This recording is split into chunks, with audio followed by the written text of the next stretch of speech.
I still remember the sound my suitcase made when it hit the gravel. A dull, hollow thud that echoed through the quiet street like it didn't belong there, like I didn't belong there anymore. I had just returned from a work trip, exhausted, jet-lagged, mentally rehearsing nothing more dramatic than a hot shower and sleep, when I saw my entire life scattered across the front lawn. Clothes, shoes, personal files, photo frames cracked in half. Even my grandmother's old lamp lay sideways like it had been thrown without care. For a second, my brain refused to process it, as if this was someone else's house, someone else's disaster. Then I saw the note taped to my suitcase, written in bold black marker, with a confidence that made my stomach drop. If you want to stay here, live in the basement. No signature, no explanation, just a sentence that tried to erase me from my own home. My name is Evelyn Carter, and that house wasn't just a place I lived in. I bought it. I paid for it. Every mortgage payment, every utility bill, every repair had my name on it.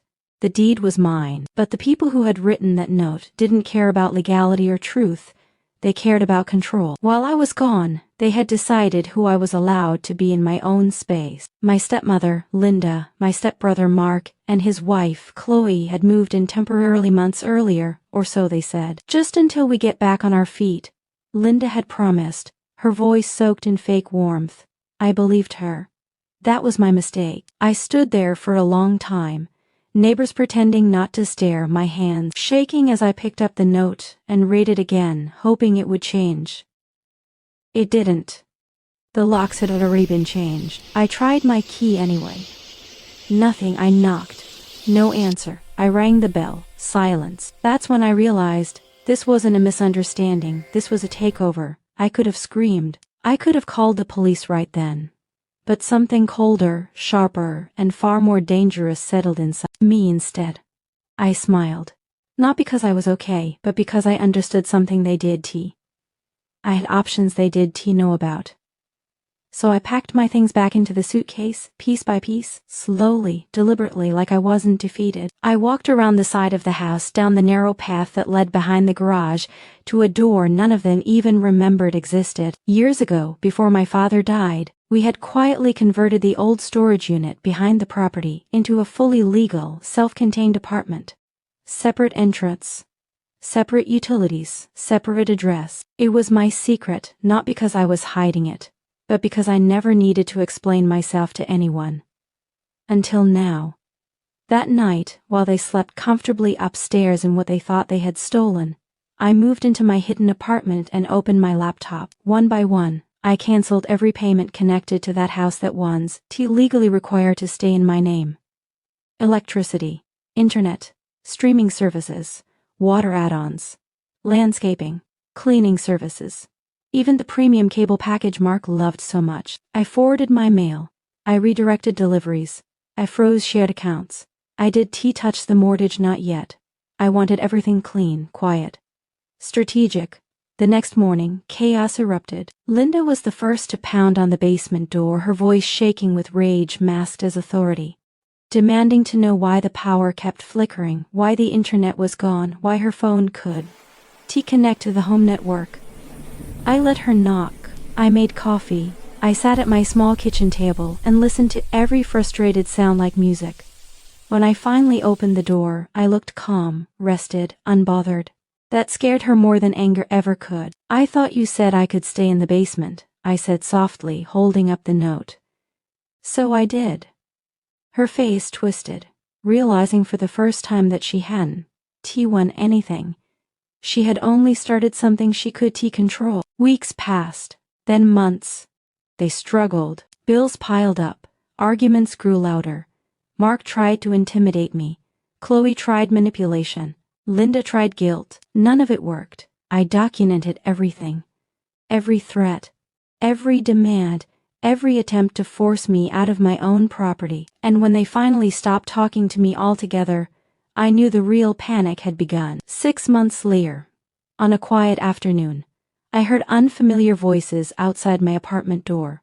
Confident voices, the sound of suitcases rolling, laughter, the unmistakable tone of people who thought they were arriving home. I checked the time on my phone. 1:12:28. And then I heard Linda say the words that almost made me laugh out loud. "We're ready to move in." They had no idea who they were really moving in with. The door between us was thin, but the shock on their faces when they realized I wasn't confused, wasn't scared, and most importantly wasn't leaving, felt thick enough to touch. I opened it slowly, letting the moment stretch, letting them take me in, standing there calm and steady, while their confidence began to crack. Linda's smile froze first. Mark's eyes darted past me, as if he expected to see a basement full of boxes, instead of a finished apartment. Chloe clutched her purse tighter, already sensing something had gone wrong. They spoke all at once, questions colliding with accusations, asking why movers were outside, why the locks didn't respond to their codes anymore, why their phones showed overdue notices. I listened without interrupting, because panic always tells the truth if you give it enough space. When they finally stopped, I told them gently that nothing they were experiencing was accidental. I explained that while they were busy deciding where I belonged, I had quietly reclaimed every legal and financial control connected to the property. I told them the upstairs wasn't free, never had been, and never would be. I reminded them that permission can be revoked, and entitlement doesn't override ownership. Mark exploded first, his voice rising, fists clenching, demanding I reverse everything immediately. Linda followed with tears, calling me ungrateful, selfish, heartless, throwing my father's memory at me like a weapon. Chloe stayed silent, calculating, already realizing this wasn't an emotional fight anymore. It was a losing battle. I told them they had two choices. They could move out peacefully within 30 days, or they could stay and start paying full market rent plus utilities, retroactive to the day I returned from my trip. When Mark laughed in my face, I slid a folder across the small table by the door. Inside were copies of the deed, lease terms I had prepared, records of canceled payments, and a formal notice drafted by my attorney. That was the moment the laughter died. They didn't leave that day. Pride is expensive like that. Instead, they tried to outlast me. They dragged their feet, delayed paperwork, missed deadlines, hoping I'd soften, hoping I'd cave.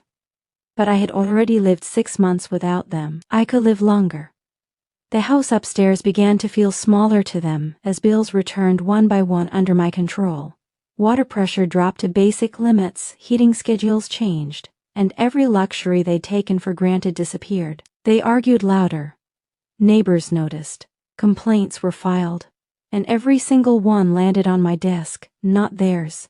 I documented it all, quietly building a case not just for eviction but for damages. The final crack came when Mark tried to rent out one of the rooms without my permission.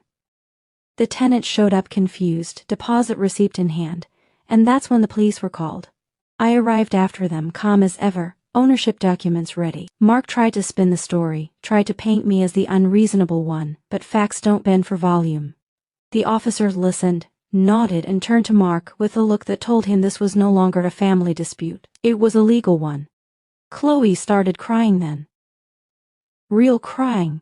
The kind that comes when consequences stop being theoretical. They moved out 3 weeks later. No grand goodbye, no apologies. Just boxes and bitterness and silence.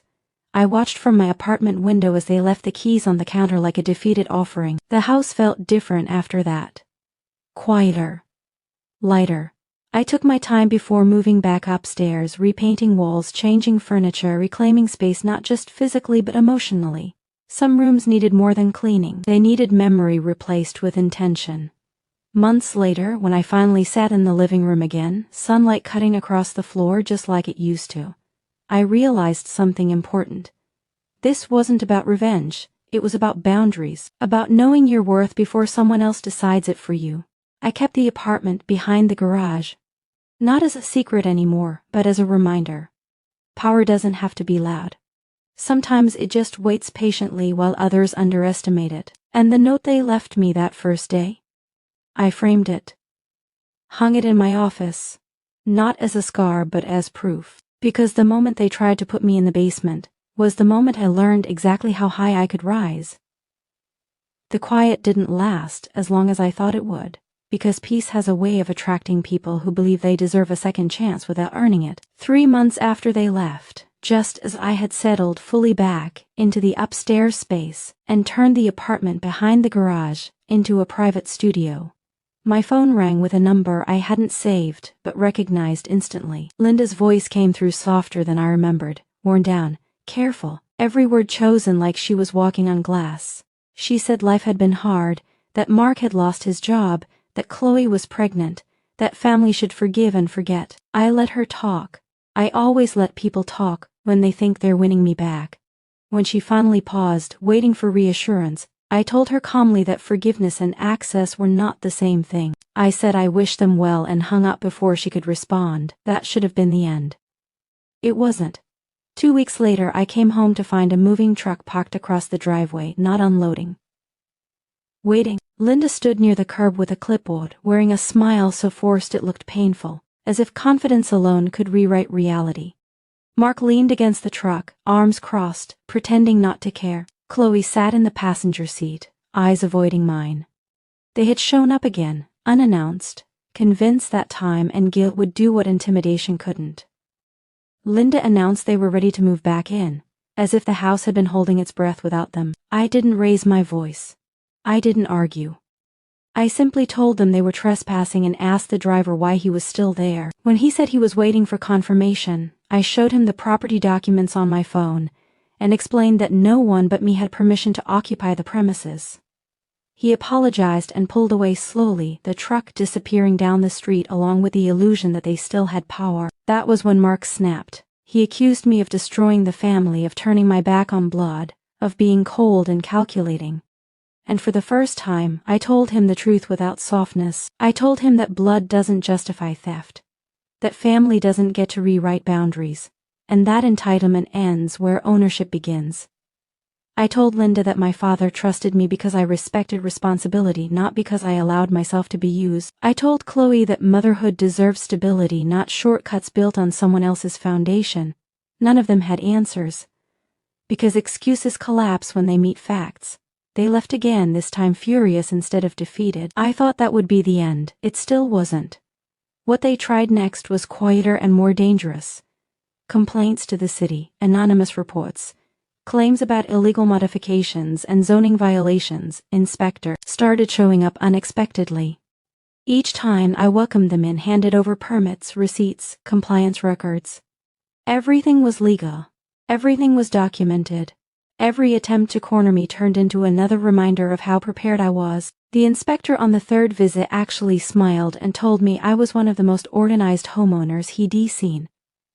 I thanked him and closed the door, already knowing who had made the call. The final attempt came 6 months later, almost exactly 1 year after the note on the lawn, a lawsuit. Filed by Linda. She claimed emotional distress, unlawful eviction, verbal abuse. It was messy, dramatic, and poorly constructed. My lawyer barely hid his amusement when he reviewed it. We countered with evidence. Messages, notices, financial records, security footage, the framed note. When the judge dismissed the case in less than 15 minutes and warned Linda about filing frivolous claims, I felt something lift from my chest, that I did. To even realize I'd been carrying. After that, they disappeared from my life completely. I renovated the house again, not because it needed it, but because I wanted it to reflect who I had become. Stronger lines, cleaner spaces, nothing unnecessary. The apartment became a rental for short-term professionals, a quiet income stream they would never know about. I traveled more, worked less, trusted my instincts fully for the first time, and sometimes late at night, I'd walk past the framed note and smile, not because it hurt, but because it reminded me how far I'd come. People think power looks like shouting, threats, dominance. They were wrong. Power looks like patience, preparation, silence. It looks like knowing when to step back and when to lock the door for good. And every time I unlock my front door now, I do it knowing no one can ever tell me where I belong again.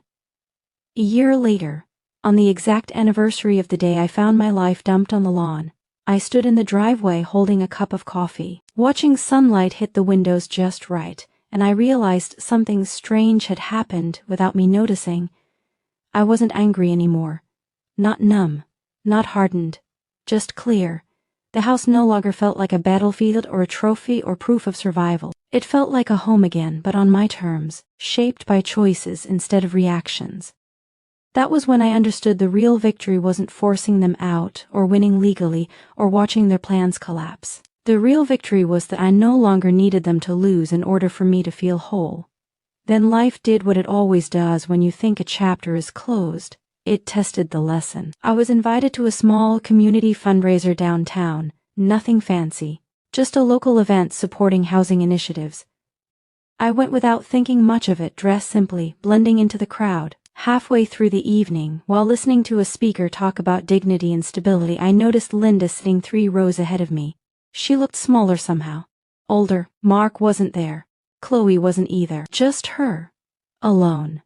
Our eyes met for a brief second, and instead of anger or fear or even satisfaction, what I felt surprised me.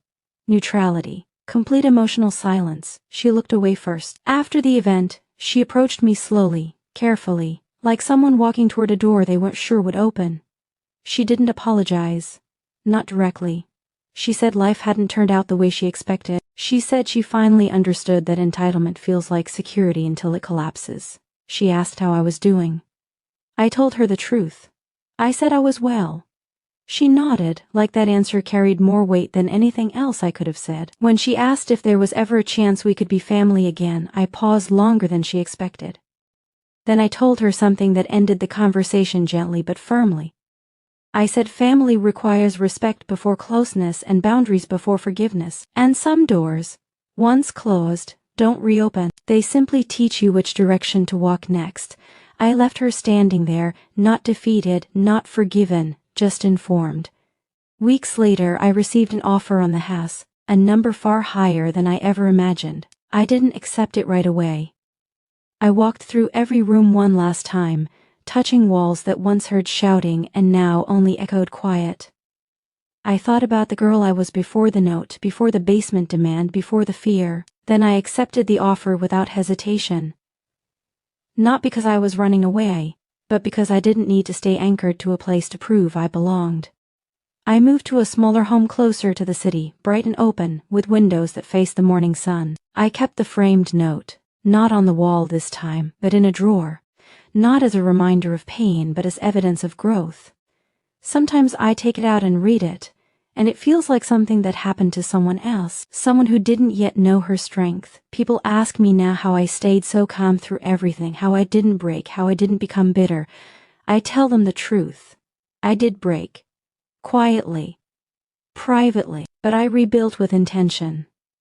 I learned that you don't owe access to anyone who disrespects your space, your effort, or your existence.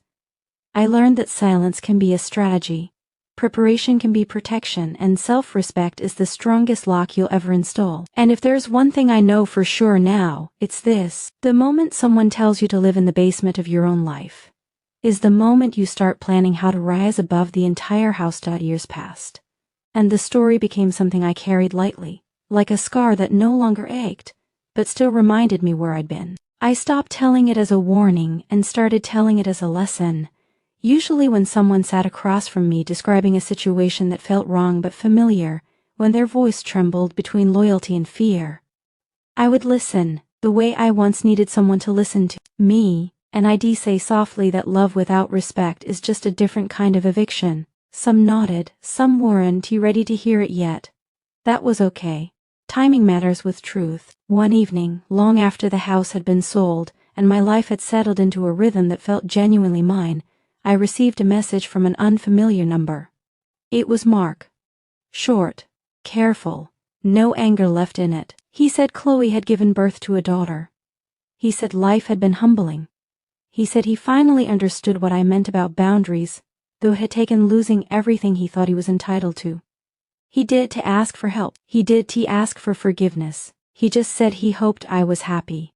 I stared at the message for a long time before replying with a single sentence. I told him I hoped he learned how to build something without standing on someone else to do it. That was the last message we ever exchanged. Not every ending needs reconciliation to feel complete. Some endings exist simply to return your energy to you. I invested more, traveled further, loved better. I learned to recognize manipulation the way you recognize smoke, early and without panic. I stopped explaining myself to people who were committed to misunderstanding me. And slowly, almost without noticing, I stopped replaying the moment I found my belongings on the lawn. It lost its power when I stopped living inside it. Sometimes, late at night, I sit by the window of my new home and think about how close I came to shrinking myself just to keep peace that once real. How easy it would have been to accept the basement, to convince myself it was temporary, to trade dignity for comfort. And then I think about how one quiet decision changed everything. Not the loud ones, not the confrontation, just the decision to not disappear. If there's anything this life has taught me, it is that the people who try to push you into the shadows are often terrified of what happens when you stand fully in the light.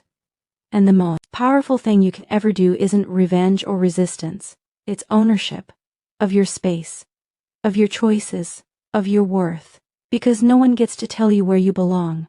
And the moment they try, that's the moment your real story begins.